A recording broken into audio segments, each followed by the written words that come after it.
Hello and welcome to the Sharpening Report. I am your host, Josh Peck. Tonight we're going to be discussing the universe, the multiverse, and things that could actually destroy them. But before we get into that, I'd like to remind you, if you haven't subscribed, to click on the bell to turn on all notifications. Also, if you would like a transcript of this episode and all episodes, you can get that in a couple different ways. First, you can become a member at dailyrenegade.com, where you will find the full videos of everything we do, plus this one. Plus, you'll be able to download a PDF of the episodes, such as this one, when it applies. If you don't want to download a PDF, you can go to joshpeck.substack.com, and there you will find my blog, where I post all transcripts on easy-to-read posts. And there you'll also have access to the audio-only podcast versions of every full video that I do. So links to all of this and more are in the description below. All right, let's get into today's episode. Now, ultimately, I have to imagine that viewers might be wondering what a multiverse actually is and why a Christian is talking about it. The reason for this interest could be general curiosity, or it could be rooted in a common misconception some Christians have about the idea of the multiverse. There are a few different interpretations attached to the word multiverse, some similar and some competing. Most Christians are familiar with and justifiably bothered by what's known as the many worlds interpretation of the multiverse. So this is what introduces us to the idea of parallel dimensions, or what is sometimes known as many worlds. Technically, it would be parallel universes, not dimensions, or relative state formulation. So in 1957, American physicist Hugh Everett III came up with the original relative state formulation, later named the many worlds interpretation, or simply MWI, in the 1960s and 1970s by Bryce Seligman DeWitt. So this theory basically states that in universes parallel to our own, anything that could have happened, in fact, did. In other words, for every choice any given person could have made, and for every accidental occurrence of anything at all, there would somewhere be a parallel universe to manifest it. According to this proposition, there are multiple versions of you, me, and everyone else inhabiting parallel universes, some nearly identical to our own and some wildly different. The number of parallel universes is theorized to be infinite.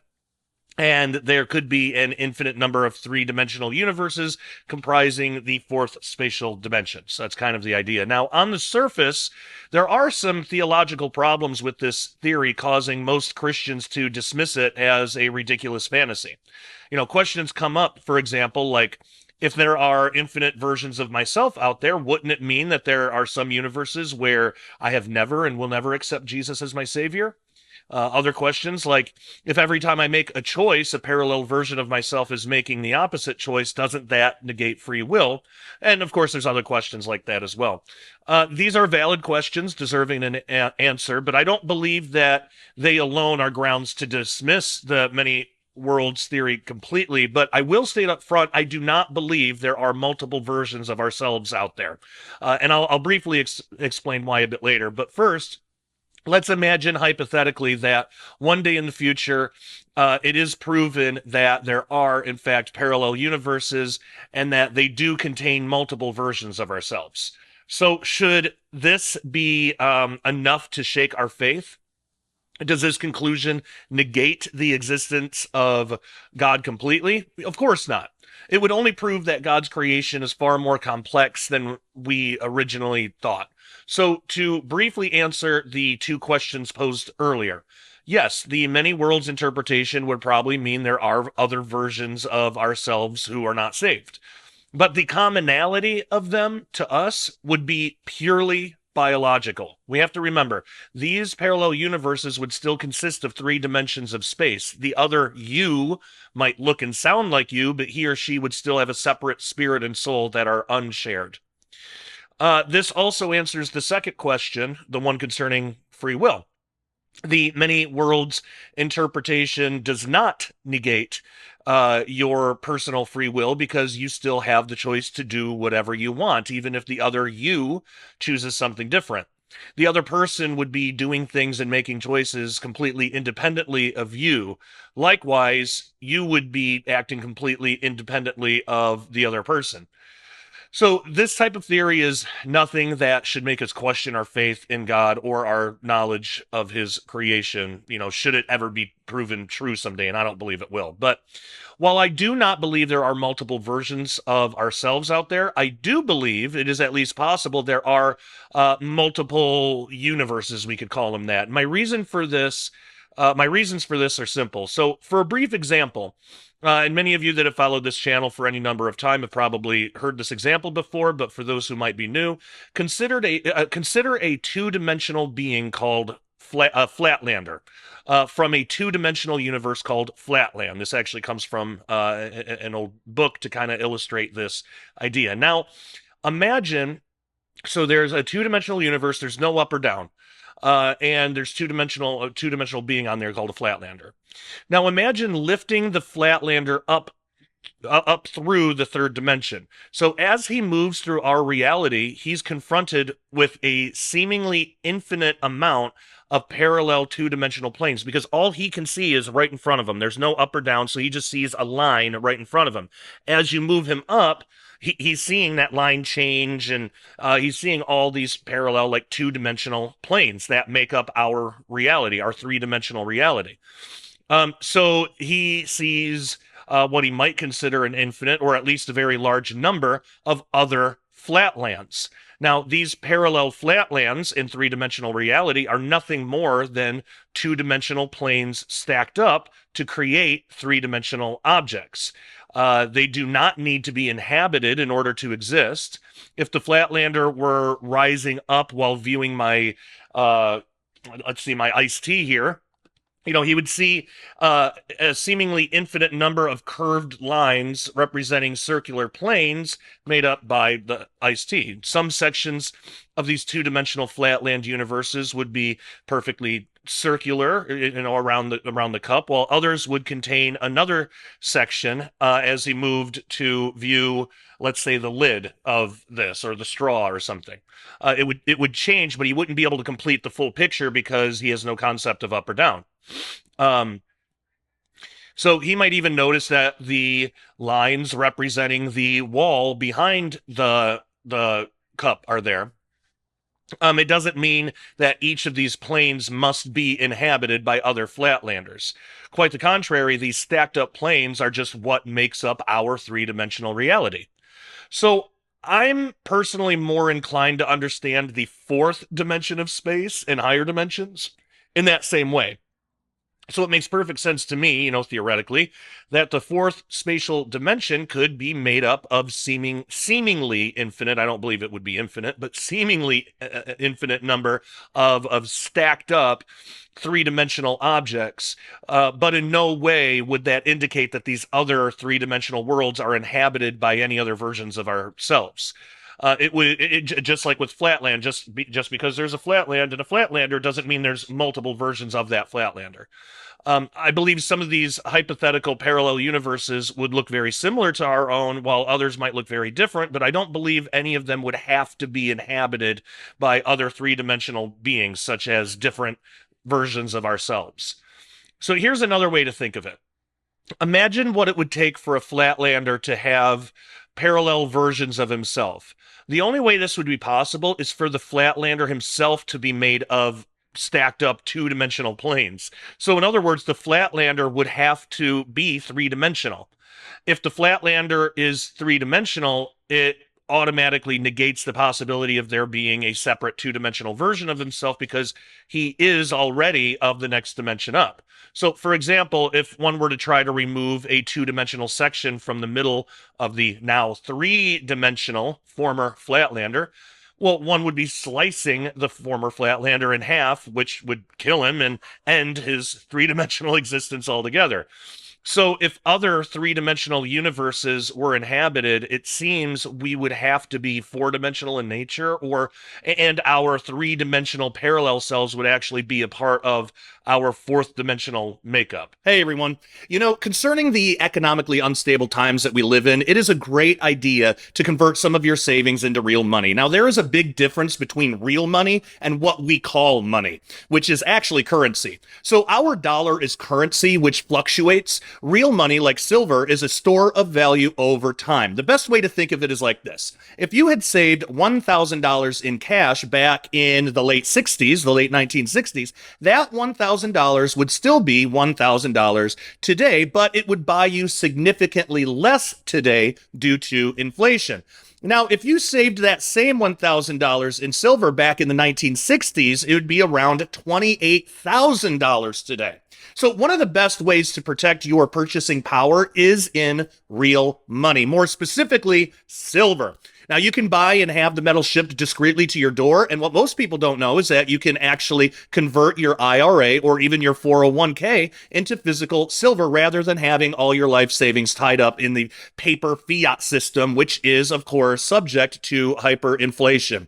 So go to dailyrenegade.com right now and click on the Cornerstone Asset Metals banner and sign up to get your free silver report. One of the financial experts will speak with you and find out the best way to protect your savings going forward in these uncertain times. You can also click on the link in the description below that goes directly to cornerstoneassetmetals.com. Make sure you tell them that Josh Peck at Daily Renegade sent you. It is time to stop trusting the evil beast financial system of the world and protect your assets today. Now, just as a quick side note, this might be what people are experiencing when they report supposed like ghost sightings or demonic manifestations. It could be the seemingly three-dimensional form is just one cross-section of a four-dimensional body being seen briefly in our dimension. I believe a lot of these spiritual things are actually more than three-dimensional. They're extra-dimensional. This might help explain what Paul meant when he wrote, Satan himself is transformed into an angel of light in 2 Corinthians 11:14. Now, that's just speculation, but it's interesting to consider at least. Now, another version of the many worlds theory states that all of the infinite versions of ourselves actually exist in our own universe. Now, this older theory, which has since all but fizzled out, was based on the assumption that our physical universe is infinite in size. And because only a certain quantity of particles exists, and there are only a certain number of ways they can be arranged, the mathematics would suggest if our universe was truly infinite in size, there would have to be other Earths out there with other versions of ourselves. This would be true if the universe was truly infinite.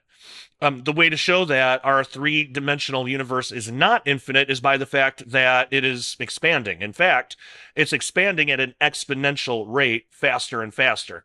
Now, no one knows exactly why this is occurring, but it does show that the universe cannot be truly infinite. If it were, there would be nowhere for the universe to expand. The universe would be stationary, or what's known as a static universe. But that's not what's observed. So the fact that our universe is expanding would seem to show what we see in our three spatial dimensions is not all that there is. However, somewhere there is a boundary.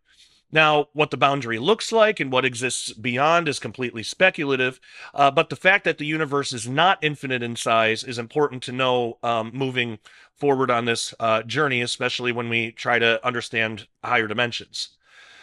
Another explanation theorized by physicist Lisa Randall allows the possibility of the fourth spatial dimension to be infinite in size, though to me personally, this seems unlikely. It was previously thought impossible due to the idea that if higher dimensions were infinite in size, gravity should be completely different than what we observe. Randall poses an idea concerning what's called localized gravity in her book, Warped Passages. It's an excellent book. I have it in my bookshelf somewhere back there, but this is a theory answering the gravity problem while maintaining the possibility that the fourth spatial dimension could be infinite in size rather than rolled up to Planck length size, which is the smallest length possible in physical reality. And other physicists have proposed that.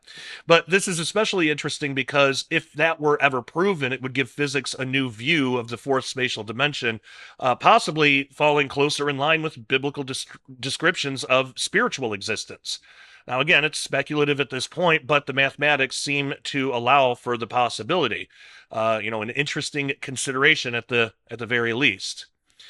Now, for the reasons that I already gave, I do not personally hold to the many worlds interpretation of the multiverse. It's my belief that parallel and extra dimensions do exist.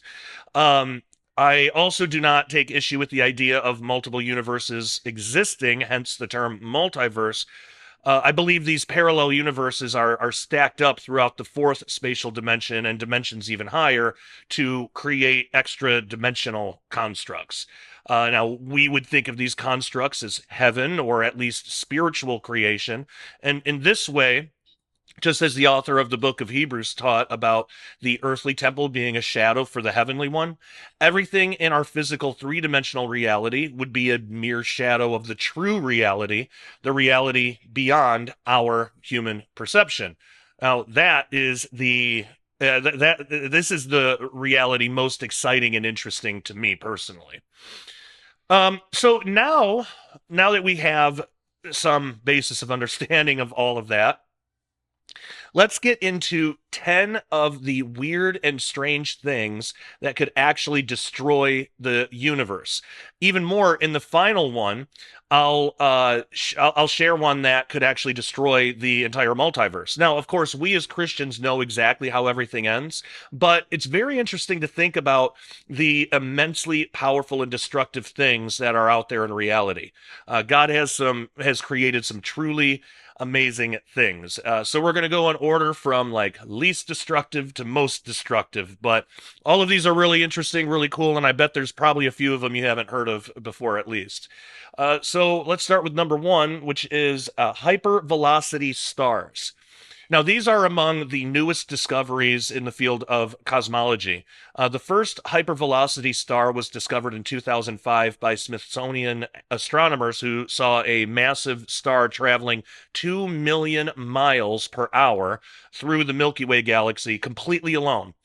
They explained that this star likely was ejected from the black hole in the center of our galaxy and has been whipping through space ever since.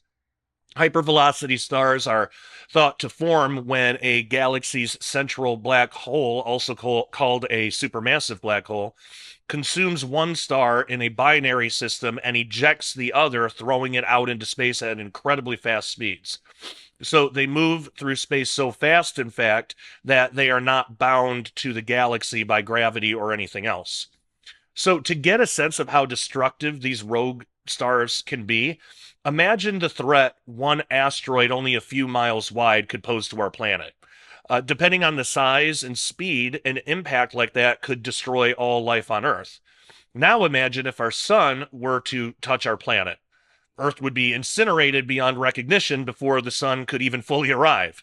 Now, think about a star much bigger than our sun and traveling at 2 million miles per hour colliding with the Earth. The impact would cause unimaginable mayhem. A hypervelocity star entering our solar system would completely devastate the delicate balance between our planetary neighbors, which would, of course, be no good for us. Worse yet, there wouldn't be anything humanity could do about it. At least as far as has been observed and reported, though, there are no hypervelocity stars anywhere near our solar system, so we don't have to worry about that. Hey everyone, I hope you enjoyed the first half of this episode of the Sharpening Report. You know, if you are a Bible-believing Christian who opposes the kingdom of darkness trying to run the world right now, then you are a renegade to the satanic system. We here at Daily Renegade wear that badge proudly. So, if you're a renegade as well, and you want to see the rest of this video, head on over to dailyrenegade.com right now and get a membership today. Not only will you get the rest of this video, but you'll get our full catalog of Sharpening Report episodes and Daily Renegade update videos on topics such as Bible prophecy, science, technology, the Nephilim, aliens, and so much more. All of our episodes at Daily Renegade are early access, so as a member, you'll get the videos before anyone else does. Daily Renegade also offers videos not available anywhere else due to social media censorship. We also have a community page only for members where we can all fellowship together without fear of censorship. It's basically the best of Facebook and YouTube rolled into one without any of the garbage. Memberships are only $10 a month or $100 a year, and if you can do it, I suggest getting the $100 a year because it's cheaper in the long run, and essentially you get 2 months for free that way. So come join our family of renegades at dailyrenegade.com right now. The link is in the description below, and we'll see you there.